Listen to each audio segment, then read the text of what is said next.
The hand closed around my wrist before I saw whose it was. The stairwell door swung shut behind me, and the office noise sealed off in an instant. The printers, the coffee machine, Denise from accounting laughing at something on her phone, all of it gone, replaced by gray concrete and the fluorescent hum of the emergency exit, and Eli Marsh, 4 inches from my face, breathing like someone who'd just surfaced from somewhere underwater. "Pretend we're together," he said. His eyes were fixed on the narrow rectangle of glass in the door. "Right now, please." I didn't answer. I looked at him, at the coffee cup still in my hand, at the small scar on his jaw I'd never been close enough to notice before, at the way his whole body was coiled, as though bracing for impact. "Eli, don't move," he said. "She's still out there." I turned slowly toward the window. The woman walking through our open floor was tall, and she moved through the space like she'd designed it herself. Not hurrying, not hesitating, scanning every desk the way you scan a room you already own. Dark hair pinned at the back of her neck, a coat that cost more than my rent. She stopped at reception, said something to Marcus, and Marcus pointed toward the conference rooms. Eli exhaled once, very quietly, through his nose. "Who is that?" I asked. He was quiet a moment. "Her name is Vanessa. And if she sees me alone, everything I've been holding together for the last 3 weeks goes sideways. What does she want?" "To finish what she started." He said it without theater. No performance in it, just the flat weight of something real that had already been happening, outside my line of sight, building for longer than 5 minutes. That flatness was the thing that decided me. "Okay," I said. He blinked. "Okay." I shifted my coffee to my left hand and reached up and straightened the collar of his shirt with my right. The way you'd straighten a collar that actually needed straightening, which it didn't, but it was something a girlfriend would do, and that was the point. "Let's go back out there." He caught my hand for a second before I turned, not grabbing, just holding. "You don't have to. I'm already in a stairwell with you," I said. "Let's not overthink it." When we walked back through that door, my hand was in his. Vanessa had moved from the reception desk to the hallway between the conference rooms and the open floor, and she was facing us when we came through. She saw him first, then she saw our hands. Something shifted in her face. Not hurt, not surprise, something colder than either. Recalibration. Like she'd had a strategy, and this required adjusting it. "Eli," she said. "Vanessa," his voice was level. "Is there something I can help you with?" Her eyes moved to me, held there. "I didn't know you were seeing someone." "There's quite a bit you don't know about me," he said. "Turns out," the sentence was quiet, not cruel, the exact opposite of cruel, which somehow made it land heavier. Vanessa held my gaze for 3 full seconds. Not an introduction, an assessment, and then she smiled, which was more frightening than not smiling would have been. "I'll be in touch," she said to Eli, and she left. I stood there holding a coffee I'd forgotten about until the warmth reminded me it existed. "Thank you," he said quietly, beside me. "Sure." I looked at the door she'd walked through. She said she'd be in touch. "With who?" He didn't answer right away. "Eli, who is she going to be in touch with?" "HR," he said. "Probably legal." A pause. "And her father, who sits on our board." I turned to look at him.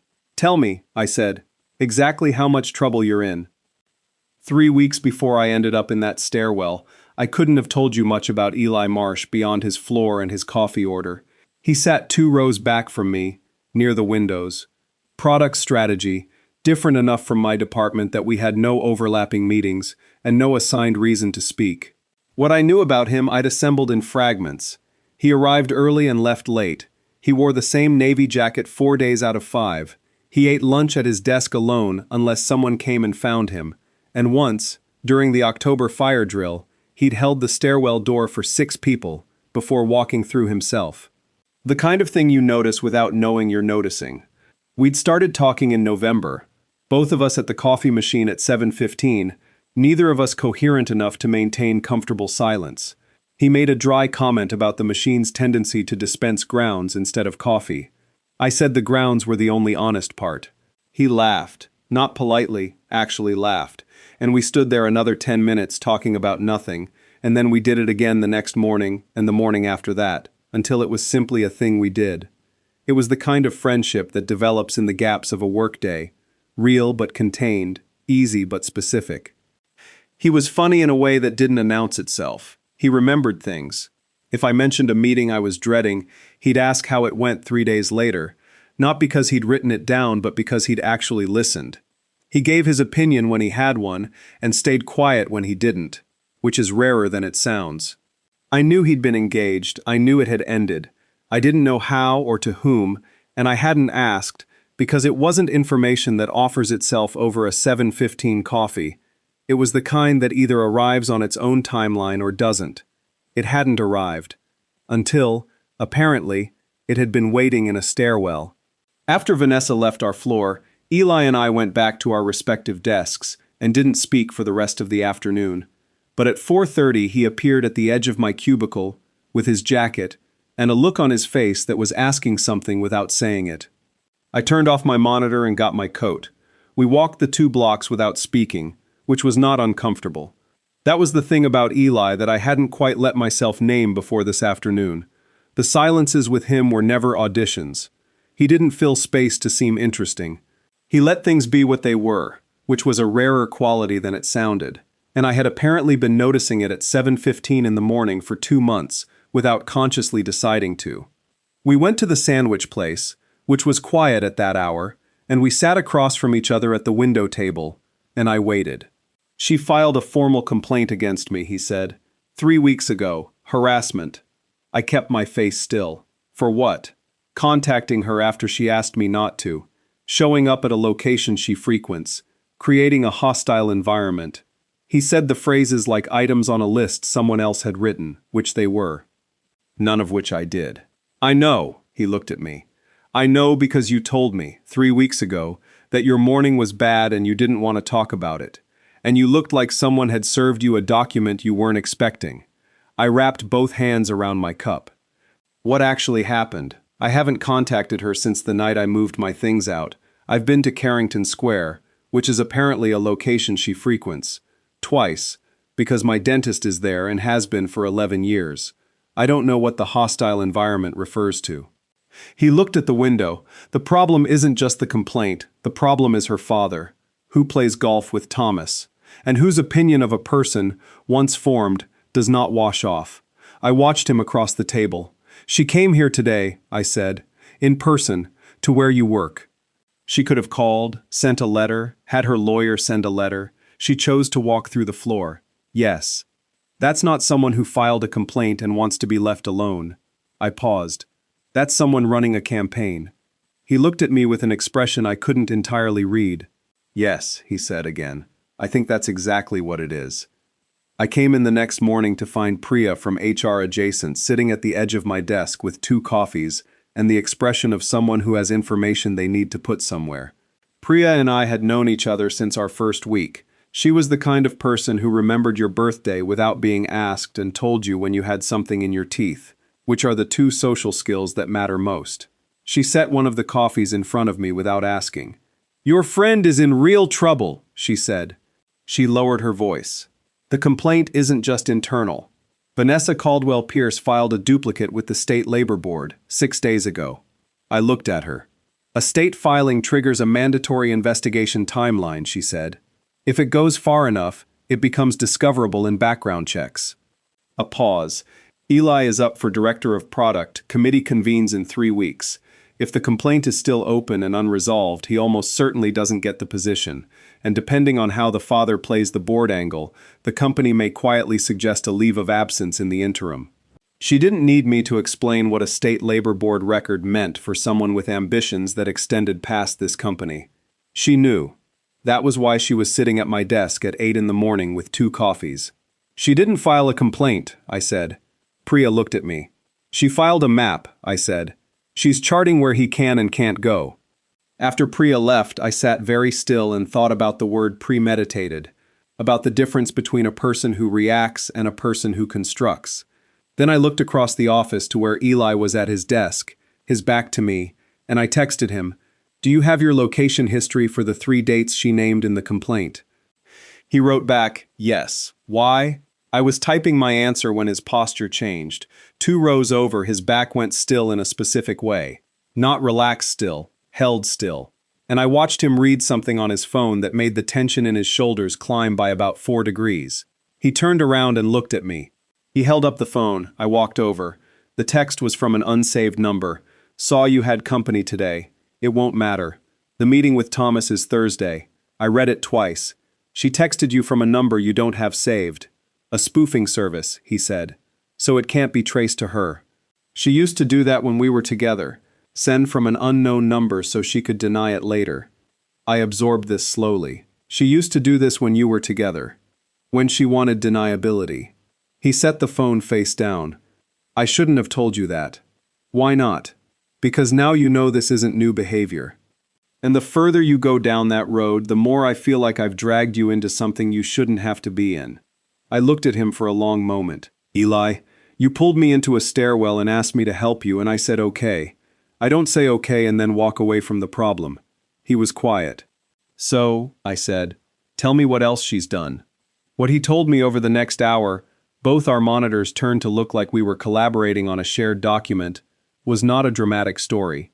It was a quiet one, which was worse. Vanessa Caldwell Pierce had been, by most visible metrics, perfect. Genuinely brilliant, the kind that is convincing rather than performed, that makes you feel certain she is the most capable person in any room. She had the confidence of someone who had never been told she was difficult, and in the early months the warmth of someone who had decided to like you, which felt like being specifically chosen.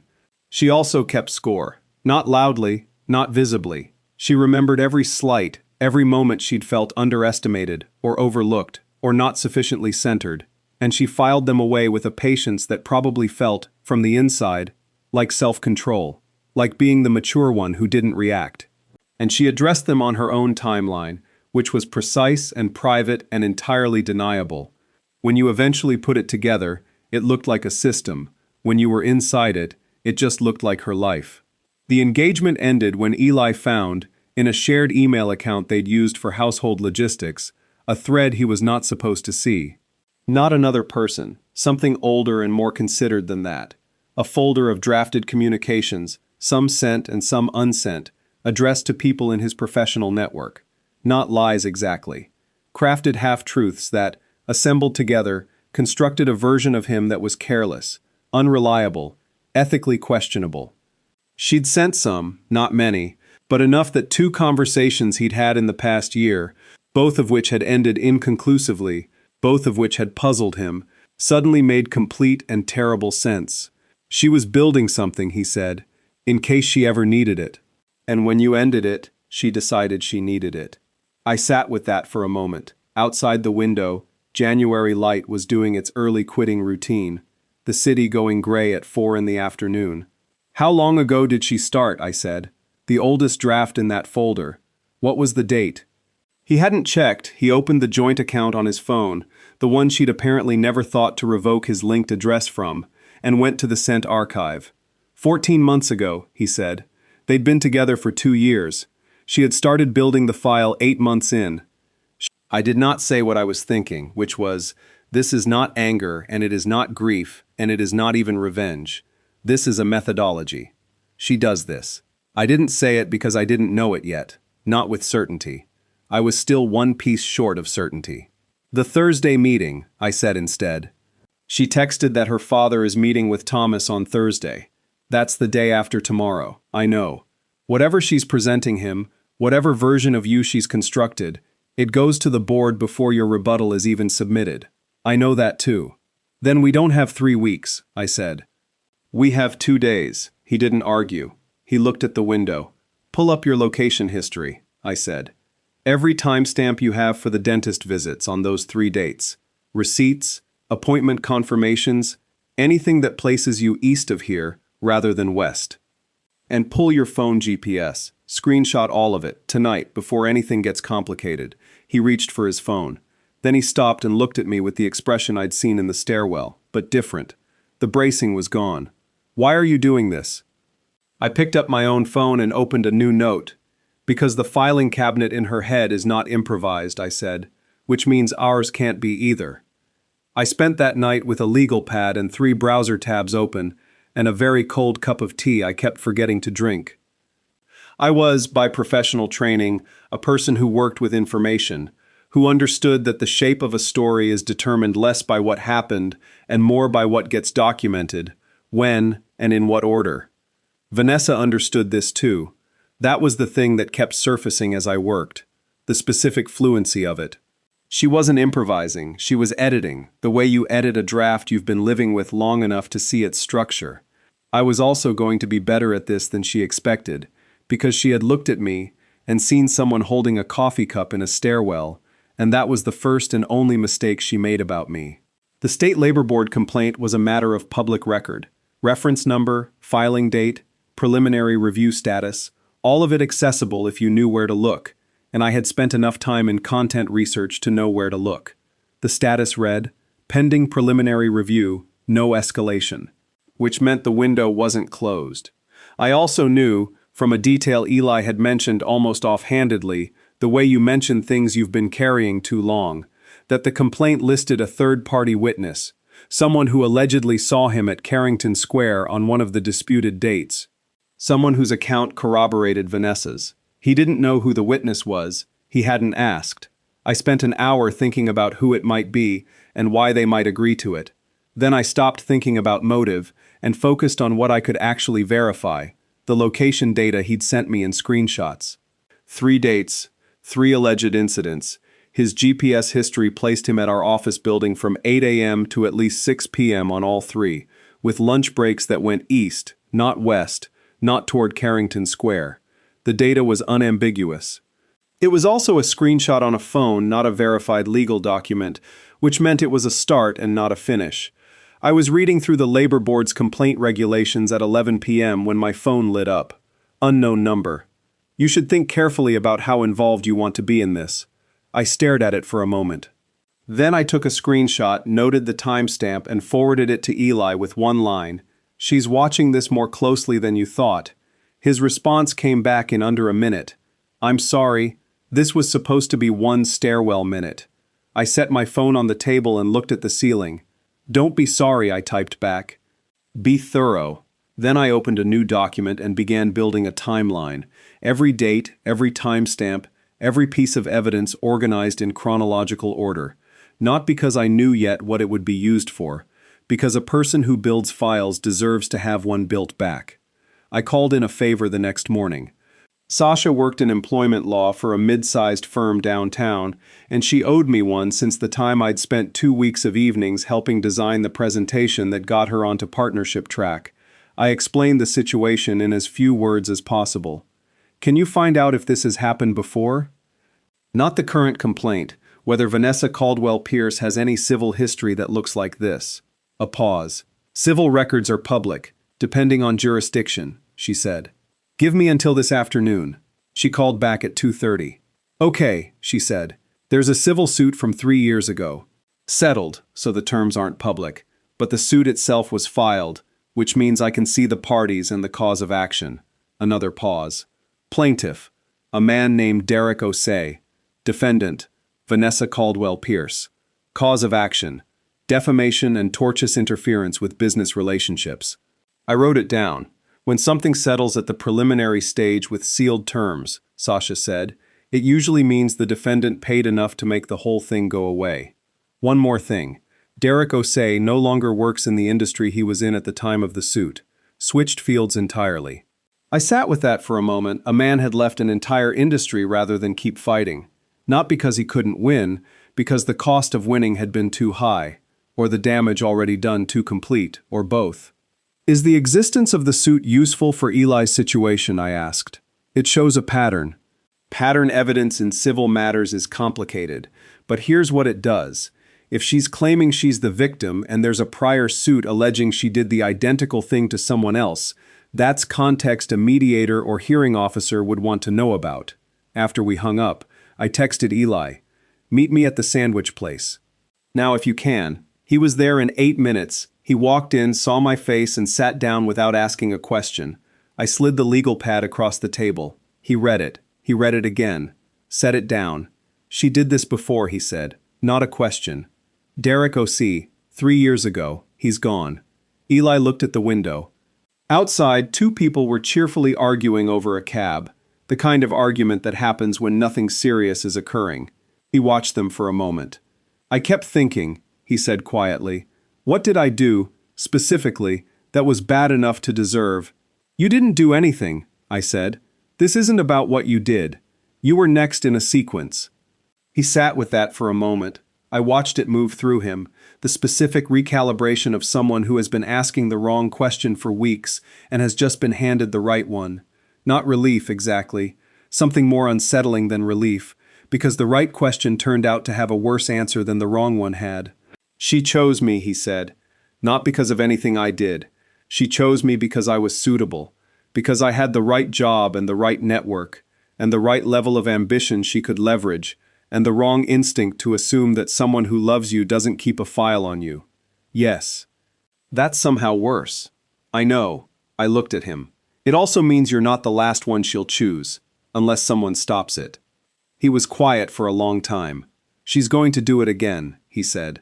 After this. To someone else. Yes, I said. Which is one more reason to stop it here.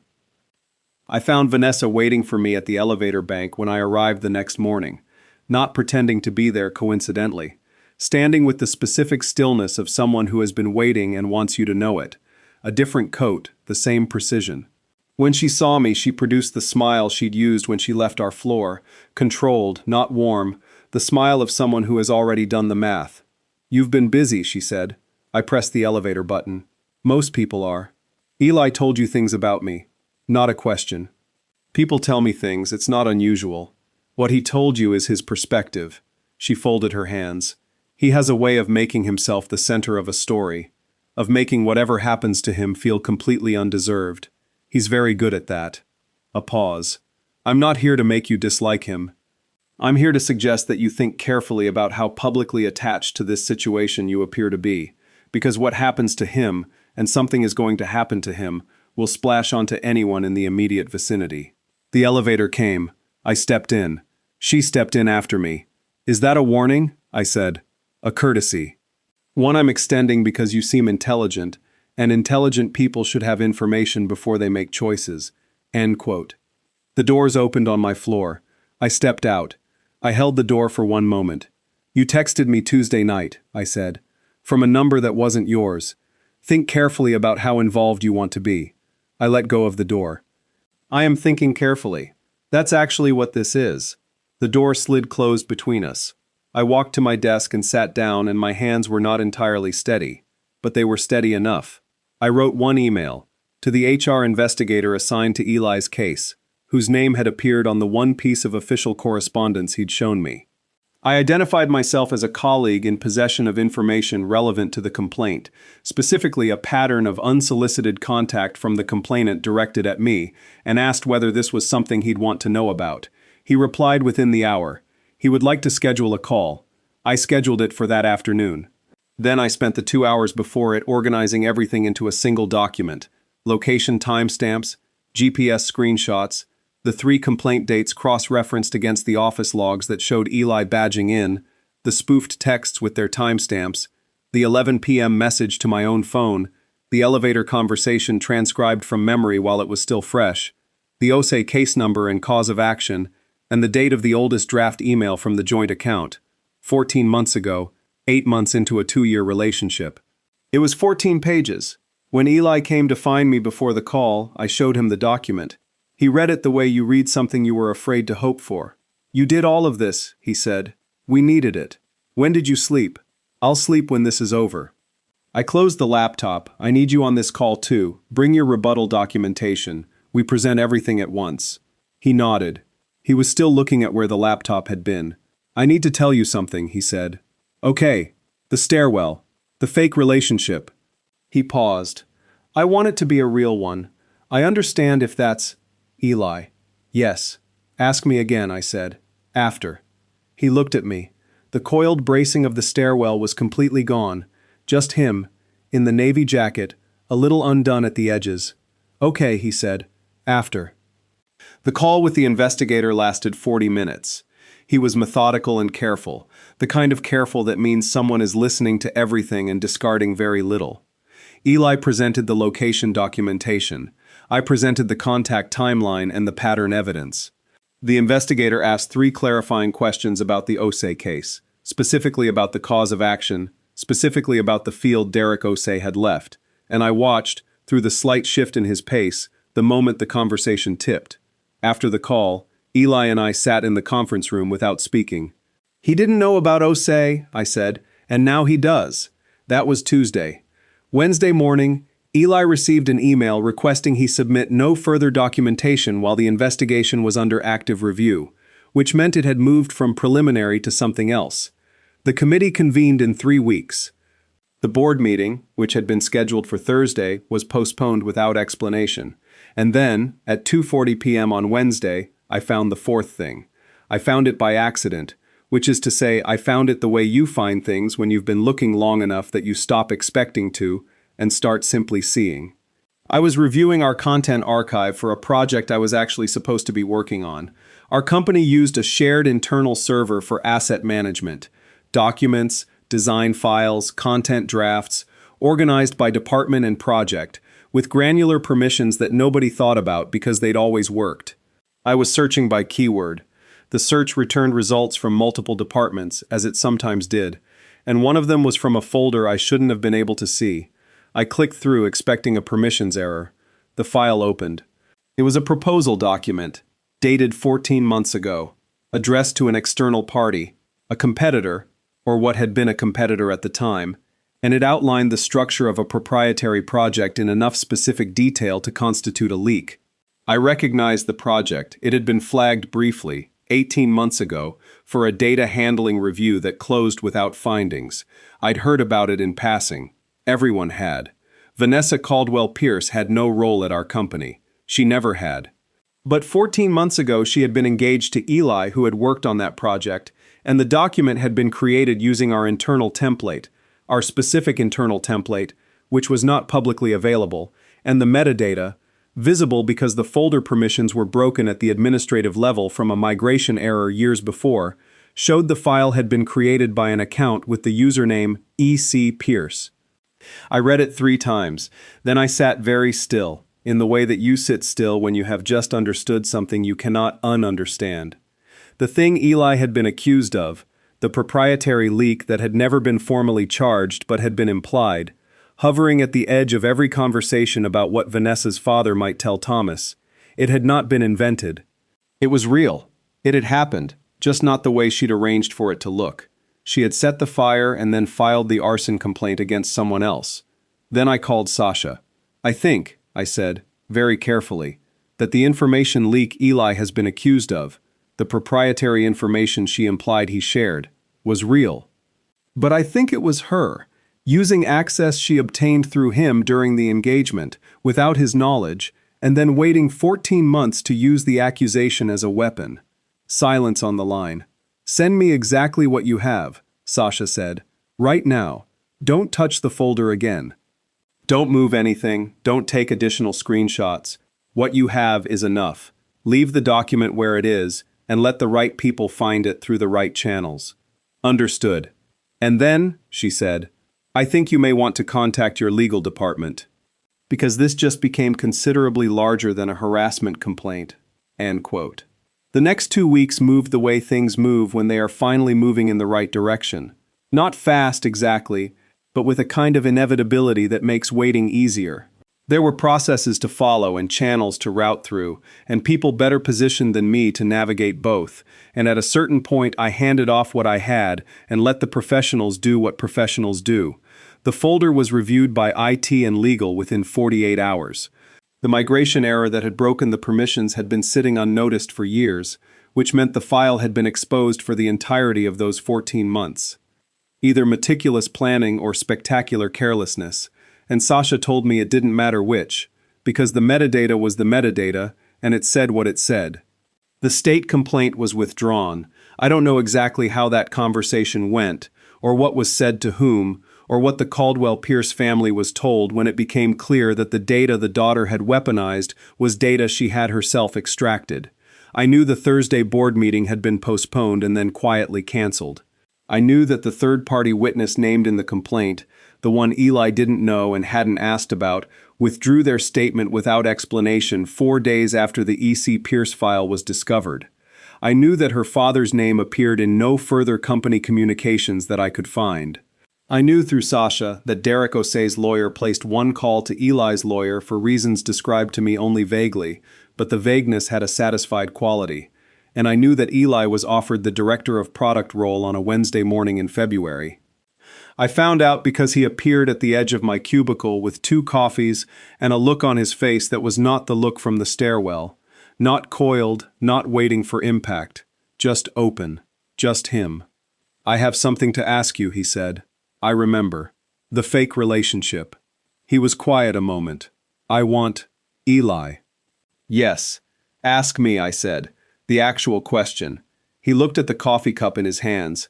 The office hummed around us. Printers, the machine that dispensed grounds, Denise from accounting on the phone. All the ordinary sounds of an ordinary morning. "Would you like to have dinner with me?" he said. "Not in a stairwell, not to convince anyone of anything, just dinner. With me." I looked at him, at the navy jacket, the same jacket, at the scar on his jaw I'd first noticed 4 inches from my face, in a gray concrete stairwell that smelled like fluorescent light and emergency exits. "Yes," I said. He nodded. He looked at his coffee. "Good," he said. Then quietly, "I was very afraid you were going to say yes." Afraid. It's a lot to live up to. You're frightening when you have a legal pad. I laughed, genuinely, out loud, the kind of laugh you don't plan and don't perform. And he watched it happen with the expression of someone who had been quietly building toward exactly this, and was still a little shocked it had worked. We had dinner on Friday, and on Saturday. On Sunday he came over to fix a shelf that had been leaning at a 4-degree angle in my hallway for 8 months, and he did it with the quiet competence of someone who actually knows how to hang a shelf, which I did not. And we ate takeout on the floor afterward because the table was covered in the drill and the level and the bits of wall anchor I'd handed him in the wrong order, and it was completely undramatic and completely specific, and that specificity was the thing I hadn't known I'd been waiting for. And somewhere in between the restaurants and the ordinary evenings and the mornings that stopped being just 7:15 coffee and became something without a category yet, I thought about the stairwell, and the hand on my wrist, and the 3 words that started all of it. Pretend we're together. Pretending is only where a thing begins. What comes after it is something you didn't engineer and can't reconstruct for anyone later, not really, because it happens in the specific texture of a specific ordinary afternoon when nothing dramatic is occurring and everything is simply quietly real. He said on our second dinner, the rain coming down on the other side of the restaurant window, "I won't kiss you tonight." I said, "Ask me tomorrow." He did. If you've ever been standing in the middle of your ordinary life and realized that the emergency, the thing that felt like falling, was also somehow the thing that finally told you where you actually were and who was actually there, you know how disorienting that is. How you can spend months building towards something and miss what was already built. Have you ever realized, too late or just in time, that the person who was already there, not loudly, not dramatically, just there, at the coffee machine, asking nothing of you, before any of it required it of them, was the one you should have been paying attention to all along? And who came to mind just now when you read that? Not a concept, a person, someone specific, with a name and a face and a morning you remember. Write them in the comments. Some people deserve to know they were that person for someone. If you've been here for a while, you know what to do next. And if this is your first time, welcome. There's more.